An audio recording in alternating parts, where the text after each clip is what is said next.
मैं रजनीकांत पाठक ज्योतिषीय उपचार केंद्र फोरे 2020 से बोल रहा हूँ।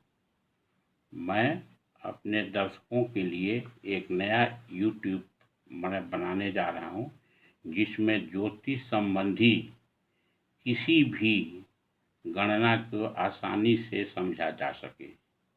ज्योतिष एक ऐसा विज्ञान है जो कि ज्योति से प्रकट हुआ है, जो किसी भी चीज़ को बृहद रूप से बताता है। ज्योतिष ये बताता है कि आदमी का भूत, वर्तमान और भविष्य क्या होगा।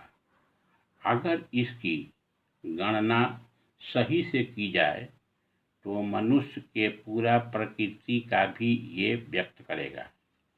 इसको देखने के लिए बहुत सब पद्धति हैं, जिस पद्धति में एक आता है कुंडली, दूसरा आता है हस्तरेखा और तीसरा आता है ललाट फोरहेड।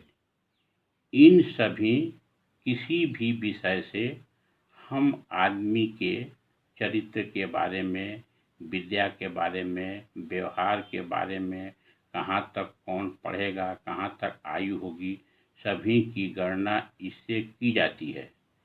मैं यहाँ पर संक्षिप्त में ज्योतिष कुंडली के बारे में बता रहा हूँ। ज्योतिष कुंडली में क्रमशः 12 भाव होते हैं, जिसमें प्रथम भाव को लग्न कहा जाता है। लग्न उसे बोलते हैं जब आदमी के जन्म के समय पूरब साइड में जो लग्न उदित हो, उसी से उसकी गणना की जाती है। साधारणतः लग्न का वैल्यू 2 घंटा के करीब होता है। लग्न से ही आदमी की प्रत्येक चीज की गणना की जाएगी। उसके बाद एक आता है चंद्र कुंडली। चंद्र कुंडली से चंद्रमा की स्थिति पता लगाई जाती है। चंद्र कुंडली का वैलिडिटी है 54 आवर्स। अतः जन्म कुंडली से जो गणना किया जाए, लग्न से जो गणना किया जाए, उसकी वैल्यू अधिक है राशि कुंडली से। लग्न के प्रथम भाव से ही उसकी प्रत्येक क्रिया के बारे में हम लोग ज्ञान करते हैं।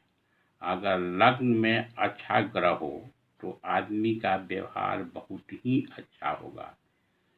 लग्न में अगर पुरुष ग्रह की प्रधानता हो तो उसमें आदमी की पुरुषत्व की भावना अधिक होगी। पुरुष ग्रह में साधारणतः सूर्य, मंगल, बृहस्पति है। मेष और वृश्चिक, मेष राशि का मालिक मंगल और वृश्चिक राशि का मालिक भी मंगल होगा। सिंह लग्न का मालिक सूर्य होगा। सूर्य मेष और वृश्चिक और सिंह लग्न के आदमी का व्यक्तित्व बहुत ही प्रबल होगा और उसमें निर्णय लेने की क्षमता प्रबल होगी। ऐसे आदमी की जो एक बार विचार अपने मन में ठान लेगा, उसे पूरा करके ही दम लेगा। जितने हमारे आदर्श पुरुष हुए हैं या वर्तमान में हैं, सब की कुंडली में इन्हीं तीनों लग्न की प्रधानता रहती है। द्वितीय स्थान के मालिक को द्वितीयेश बोलते हैं, जिससे हम धन का आगमन और रोग और कष्ट की भी गणना की जाती है। तृतीय स्थान के मालिक को तृतीयेश बोलते हैं। इसके द्वारा किसी आदमी का पराक्रम कितना है, स्ट्रेंथ कितना है और उसके भाई बहन की संख्या कितनी है, इसकी भी गणना इससे की जाती है। चतुर्थ स्थान के मालिक को चतुर्थेश बोलते हैं। इसे माता की गणना, भवन की गणना, यश की गणना, वाहन की गणना, सबकी गणना इस स्थान से की जाती है। पांचवा स्थान के स्वामी को पंचमेश बोलते हैं। इस स्थान से आदमी की विद्या कहाँ तक होगी। ये आदमी साइंस पढ़ेगा कि आर्ट्स पढ़ेगा कि कॉमर्स पढ़ेगा कि प्रशासनिक कार्य में जाएगा, इसकी गणना इससे होती है। साथ साथ इसमें संतान की भी गणना होती है। संतान में अगर पुरुष ग्रह की प्रधानता होगी तो उसके पुत्र की संभावना अधिक होगी। अगर स्त्री ग्रह की प्रधानता होगी तो इस लड़की की संख्या अधिक होगी। छठवें स्थान के मालिक को सत्तेश बोलते हैं।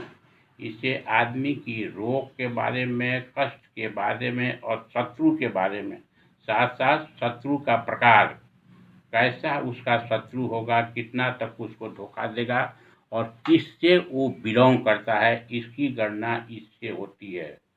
सातवां स्थान को वैवाहिक स्थान, दाम्पत्य जीवन स्थान, साथ साथ ये शादी वाला भी स्थान इसे बताते हैं। अगर इस स्थान पर शुभग्रह हो तो आदमी का दाम्पत्य जीवन बहुत ही बढ़िया होगा। अगर इस स्थान पापग्रह स्थित हो तो उसमें दाम्पत्य जीवन में कुछ प्रॉब्लम होने की संभावना बनती है। आठवें स्थान को अष्टमेश बोलते हैं। इससे हम आदमी की आयु के बारे में, रोग के बारे में गणना की जाती है। नौवें स्थान के मालिक को नवमेश बोलते हैं।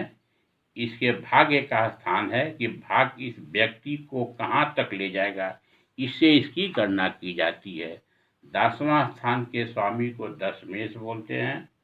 इस स्थान से पिता की भी गणना होती है। इस स्थान से ये भी गणना होती है कि ये जातक व्यक्ति सर्विस से आमदनी करेगा कि व्यापार से आमदनी करेगा। एकादश स्थान के मालिक को एकादशेश बोलते हैं।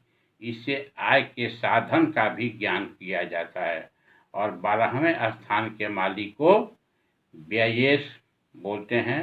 इससे मालूम पड़ता है कि आदमी ये कितना खर्चा करेगा और कैसे खर्चा करेगा। ये कुंडली में टोटल 12 भाव हुआ। एक भाव का वैल्यू 30 डिग्री है। 30 multiplied by 12 that is 360 degree. 360 degree का मतलब होता है पूरा एक सर्किल। ये हमारा कुंडली एक सर्किल को भी इंडिकेट करता है। सर्किल में 4 क्वाड्रेंट है, 4 क्वाड्रेंट को इंडिकेट करता है।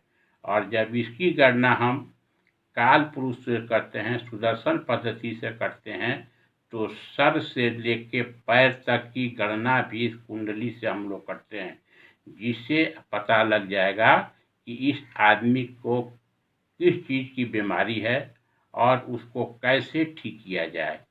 इस कुंडली से ये भी पता लगता है कि इसके संबंधी कैसे होंगे, संबंधी से कैसा ये विचार रखेगा।